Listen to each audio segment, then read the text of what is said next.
За сайн байцгаана уу. Та бүхэндээ энэ өдрийн амар амгалан айлтгая. За дараагийн хичээлийг би та бүхэндээ шувуу ба загас гэсэн сэдвээр орох гэж байна. За энэ сэдв маань би энэ түрүүнд энэ хичээл маань загас гэсэн сэдвтэй байсан. Монгол орны загасын талаар ярьсан бол өнөөдөр манай төв музейд байгаа шувуудаас хоёр төрлийн шувууг авч үзээд энэ хоёр шувуу маань бол ерөөдөө загасаар хооллдог шувуунууд байгаа учраас энэ хоёрын талаар би та бүхэнд бас товч мэдээлэл хүргэхээр бэлтгэсэн байна. За хар өрөв тас гэж ямар шувуу юм бэ? Хаагур нутгэлдгийг ямар идэж дижэлтэй юм? Гэт энэ шувууны онцлог тал дээр ярий. Дараагийнхан шувуу бол турга гогоо буюу хар галуу гэсэн шувууг онцлон авч үзлээ. За хар өрөв тас гэдэг ийм шувуу бол манай Монгол оронд бол байдаг шувуу. Нүүдлэн ирдэг ийм шувуу байгаа. За энэ шувуу бол одоо усны шувуу гэж нэрлэгдэж байгаа. Хүмүүс бол ер нь бол өөрөө ус гатлагч шувуу гэсэн нэртэй байдаг. За энэ шувуу маань бол бус шувуудаас юугаар онцлог юм те энэ тал дээр ярья. За усны шувуу гэхээр зэрэг бус шувуунуудаас ямар ялгаатай байдгийг гэхээр ер нь бол хушуун урт гэдэг юм уу, хүзүү урттай, эсвэл хөл урттай. За хөлнийхөө саруу дунд хайрстай ч гэдэг юм уу. Усны шувуунууд иймэрхүү онцлогтой шувуунууд байдаг. За тэгэхээр зэрэг одоо энэ шувуу маань одоо бол хушуун урттай, хүзүү урттай, хөл урт гихч иймэрхүү онцлогтой байна. Тэгэхээр энэ бол усны шувуу бол таарах нэ. За энэ шувуу өндөр нь бол 1 м-ийн өндөртэй. Хамгийн дээд хэмжээ нь 1 м өндөртэй болт юм байна. За тэгээд далавчаа дийлэх буюу одоо биологийн хэмжилт гэж яригдана. Тэгээд далавчийн дийлгээд ингээд явахад хэмжихэд бол 1.8 м урттай. Энэ бол бас нэлээ том болж байна гэсэн үг. За жин нь бол 3 кг хүртлээ болт юм байна. За өндөг нь бол ерөөхдөө бус шуунуудын өндгүүдээс бас цонгоо бас арай бөөрийн хідүү маягийн. За энэ 4-5 сард өндөглөхдөө 3-5 ширхэг өндөг гаргадаг юм байна. За шуудаад энэ шуудыг бол одоо аймаг, хүрээ, анги, баг, овг, төрөл зүйл гэсэн ийм юмудаар ангилдаг. За энэ юун дээр бол аймаг нь бол амтны аймаг тийм ээ. Тэгээд хөвчтөн, хүрээ нь хөвчтний хүрээ. За анги, жигүүртэн, баг нь бол хотонтон, овг нь бол өрөв тасынхан, төрөл нь бол өрөв тас, зүйл нь бол хар өрөв тас гэсэн ийм зүйлээр ангилагддаг. За энэ шувуу бол ер нь бол нэлээд томоохон овогтой боловч дарс нутаг бол маш ховор байдаг. За тийм бас ус гатлагч шувуу юм гэж ингээд түрүүн би нэг тайлд дурдсан. За ийм шувуу байна. За энэ нь бол одоо дарс нутаг их өргөн хүрээний юм шиг боловч ховор зүйл гэдгийг юугаар нь хүмүүс сайн мэднэ. За энэ шувууны онцлог. За их үе бол ерөөхдөө хар. За хушуун улаан, хөлн улаан. За хэвлий чэжи хэсэг буюу нэг хэсгээрээ бол цагаан өнгөтэй. Маш алгуурхан алхаж айжуухан явдаг юм шувуу байна. За хар өрөв тас нь бол одоо навчид болон шилмүс модны ойролцоо чиглэх тийм намархаг газар уулархаг хэсгүүд дээр нутгалдаг. Өндөр модонд үрээ засдаг ийм шувуу.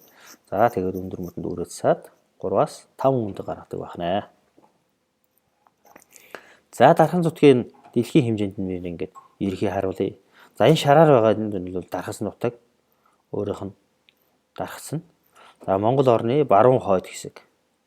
Баян хөлгийн усын хойдол завхны хойд хэсэг ингэж орж иржээ. Тэгэнгүүтээ эргээ хан гинти сэлэнг энэ зүүн талын хойдлын зүүн хойд хэсэг ингээ ерөөхдөө хойд нутгуудаар орж ирсэн юм амьдардаг шувуу байна. За энэ цэнхрээр байгаа хэсгүүд нь бол одоо өвлжилтөг хэсгүүд нь байгаа. Тэгэхээр энэ шувуу маань нэр нь нэлээд хол нүүдэлж өвлждөгөө гэсэн ийм мэдээллүүд байдаг юм аа. За энэ шувуу ямар идэж дижэлтэй юм бэ? Ер нь бол тийм ээ. Ингээд ингэнгүүт ер нь бол хамгийн ихний юу бол одоо хоёр нутагтан буюу цагс мэлхий могоо гэх мэт энэ хевлэр явагч хоёр нутагтан амтнаар хоололдог юм шувуу. За дараагаар нь бол одоо шавж идэж штэ. Томоохон шавжуудаар хоололдог. За дараагаар нь бол энэ шувуу бол бас загсаар хоололдог. Ийм шувуу. За голчлон энэ гурваар хоололдог ийм шувуу байна. За нүүдэл байршил хоёр нь хаах нуур яаж нүүдэлтгий. Ямар хуу хэмжээнд нүүдэлж явдгийг тийм ээ. Энэ тал дээр ярив. За энэ бол одоо энэ тод улаанаар тэмдэглэсэн байгаа нь бол хил хязгаар. За энэ өрнийн шуунууд нь бол одоо энэ улбар шар өнгөөр нэсэн. Одоо ингээд энд ирж өвлжөөд буцаад эргээд ингээд явдаг. Энэ хоёрын хооронд нүүдэлдэг байна. За энэ цагаанаар байгаа хэсгийн хэсгүүл бол ус байгаа. За энэ усан дээгүүр далай дээгүүр ч юм уу ус гол мөрөн дээгүүр заавал хөндлөн ерөөсө гардаг. Заавал аль болох хуурай зам буюу газрыг дагаж шууд ба нүүдэл хийхдээ бол явж иж гардаг байна. Тэгэхээр та бүхэн одоо энэ дээрээс харж байгаа энэ заавал нарийн хэсгээр нь нүүдлүүд ингээ гарсан байгаа. Усаад. За энэ дорны нүүдлийнх нь зургууд байна. Гэх чиний ингэж орж ирдэг байна. За иймэрхүү байдлаар нүүдэлдэг. Африк энтхих энэ дулаан оронд орж өвлжөөд буцаж эргэж ирдэг юм шүү да. За хар өрөвдс нь бол өдөрт нэг 200-аас 250 км нисдэг гэж үзэж байгаа. За хамгийн дээд хэмжээ нь бол ер нь 500 км нисдэг байна. За тэгэхээр одоо ер нь бол энэ дээрээс бол одоо Аранга аймаг бол 500 км тийм үү? За эндээс Аранга ор хэмжээний нэг өдөрт нисдэг байна. За дараагийн шоу бол Турга гогоо буюу хар галуу.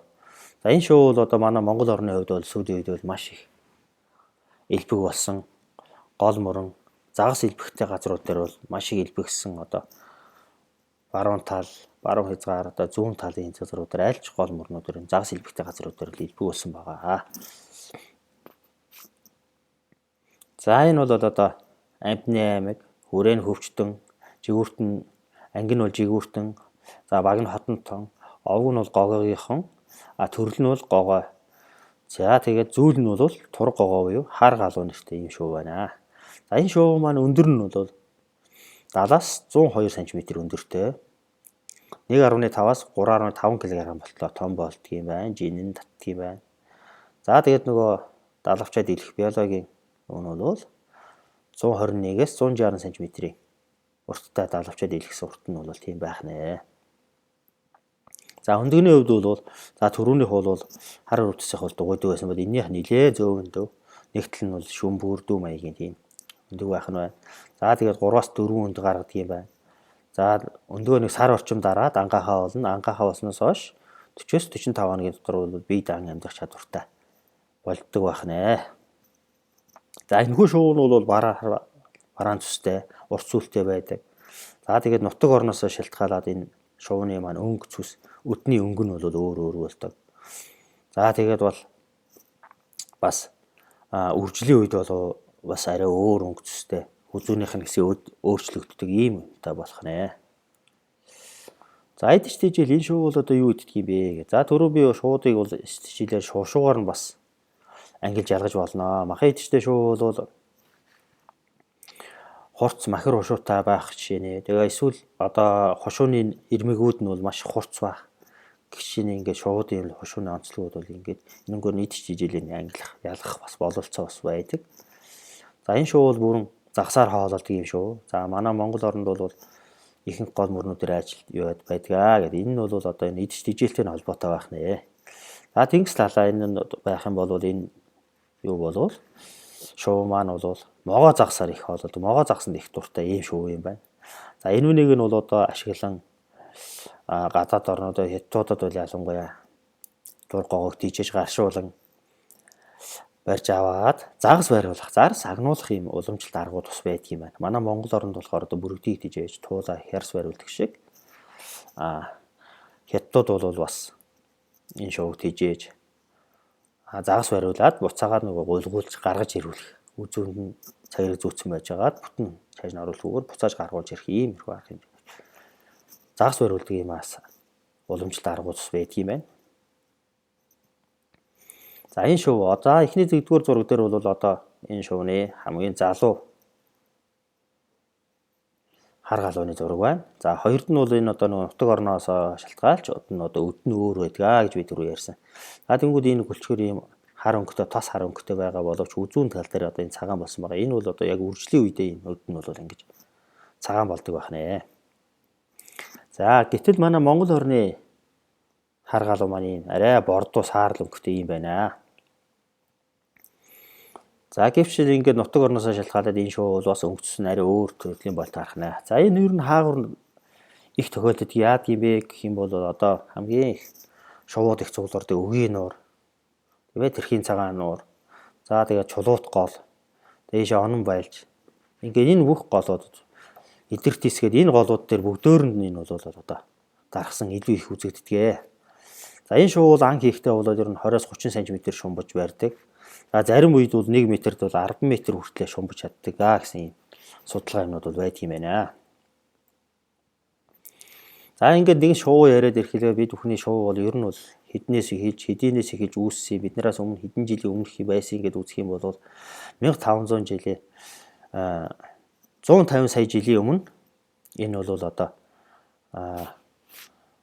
мөлхөгч амьтнаас үүсэлтэй гэсэн ийм нотлохоонууд байдаг юм байна. За гихчний ингээд энэ нотлохоонуудыг бол эрдэмтэд маань ингээд гаргаад ирсэн байна. Энэ жишээнүүд төр би та бүхэнд ингээд слайдаар харуулж байна. За дараагаар нь бол та бүхэндээ бол одоо сонирхолтой нэг асуулт тавья. Энэ бол одоо шоу бол мөлхөгчөөс үүсэлтэй юм бол шоуны өд гэдэг энэ өд байна. Энэ бол одоо яг юунаас үүссэн бэ? Энийг та бүхэн маань одоо судлаад үзээрэй. Энэ асуултыг бол та бүхэндээ үлдээе. Хүүхдүүд та бүхэн маань судлаад тэгээ эргээд надад хариу өгвөл маш сайн байна. За ингээ өнөөдрийн хичээлийг та бүхэндээ зүрхцэн энэ сайхан үгээр төгсгий. Тэгээд уншиж мэдхэд ном сайхан, уулзаж ярихад нөхөр сайхан, ивэ сэтгэлээр эрдмийг хичээлээр гэсэн энэ сайхан үгээр өнөөдрийн хичээлийг өндөрлөё. Анхаарал тавьсан та бүхэндээ баярлалаа.